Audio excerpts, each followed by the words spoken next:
Hello, YouTube. Roxy here. I was just wondering, what did you guys think of the Bonnaroo lineup? Well, Rox, that's a good question. I'm sure there's a lot of people out there that have that same exact question. I am a self-proclaimed big music head, and here's some of the bands that I have seen live.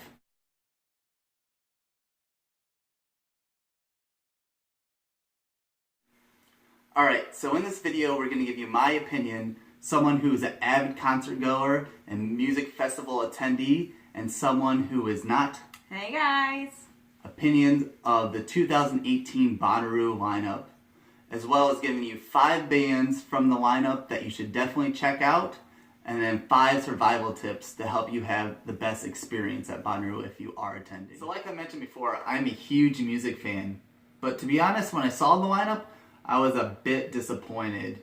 What did you think of it? Well, before the lineup even came out, I was getting really excited about Bonnaroo because we had actually had talks about going. But after the lineup came out, I looked at it and it kind of lacked that wow factor for me. I looked at the Coachella lineup, and the Coachella lineup had bigger names like Beyonce and Cardi B and Post Malone and other names like that. So in comparison to Bonnaroo, I just don't think that we're going to go this year.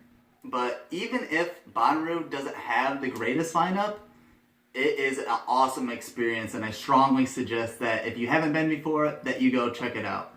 But anyways, here are 5 bands that if you are attending, I think that you should check out.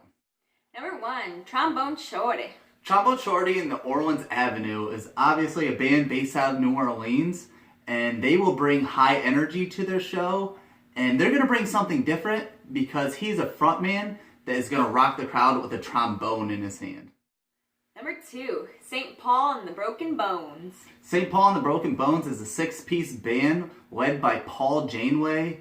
And guys, this guy's voice is amazing. He has the type of voice that will send shivers down your spine. So definitely give him a chance.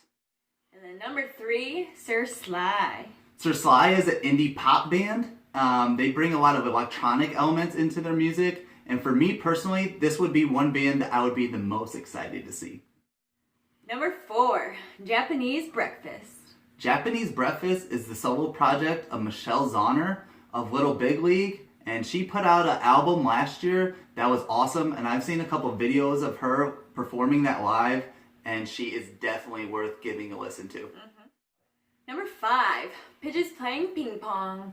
Pigeons Playing Ping Pong is a funk jam band that gained popularity by just touring the United States. They play as many as 200 shows a year. So if that doesn't tell you that they're a good live band, I don't know what will. They'll be a fun show, so definitely check them out. Yeah, guys, you should definitely check out those bands. Alright, continuing forward, we're going to go ahead and give you 5 survival tips to help give you the best experience at Bonnaroo. Alright, so number 1, bring wet wipes. Wet wipes instead of toilet paper is just going to be easier to carry around. If it rains and your toilet paper gets wet, what are you going to do? You're going to be screwed. So it's going to be really helpful to have those in a little container. Number 2, see a show from a band that you haven't heard of before. So you could go off of our top 5 list because we try to pick artists that you may not have heard of. But when I attended Bonnaroo, I saw a show from Tao and the Get Down Stay Down, and I only heard of one song from them previously, and that ended up being one of my favorite shows. So number 3, take time to explore. So one of the mistakes that I made when I went to Bonnaroo is I tried to cram show after show and see as many bands as I possibly could. And that kind of took away from my experience because Bonnaroo has a lot to offer. So definitely take time to see what's all out there. Yeah, I've heard things like the silent disco before. That sounds like it would be fun. Yeah, that was actually really awesome. Number 4, make friends. So everybody that's going to Bonnaroo is there to radiate positivity and have a good time. But of course you're going to be talking to some people, but go out of your way to make a connection. See a show with some people or make a group of friends and connect to them on Facebook, and who knows, maybe you guys can meet up outside of Bonnaroo or do something, or make a connection that will help you further along in life some way, somehow. You never know. That's the magic of Bonnaroo. Number 5. This is a good one. Bring a water jug. One of those 5-gallon big water jugs. So when you go into Bonnaroo, you could pay for a shower, or they have freezing ice cold water that comes out of the faucets, And by cold, I mean like it is ice cold. So bring a water jug. You can get them at Walmart for like $6. You fill it up with ice cold water. Go set it out in the hot Tennessee sun all day. It's going to be warm when you get back. And then you use that jug to pour over yourself and take a shower. And it's going to be so refreshing, and you won't smell as bad as you would, because 4 days without showering, you could get pretty grody. You do definitely get the full hippie experience because you will smell. But like I said, with the wet wipes and the water jug, you should be good to go and you will feel refreshed. So a bonus tip that we're going to give you, and it may sound obvious, is pack enough food and water. So Tennessee in the middle of the summer, you can imagine, gets pretty hot. So you're going to want to stay super hydrated. Yeah.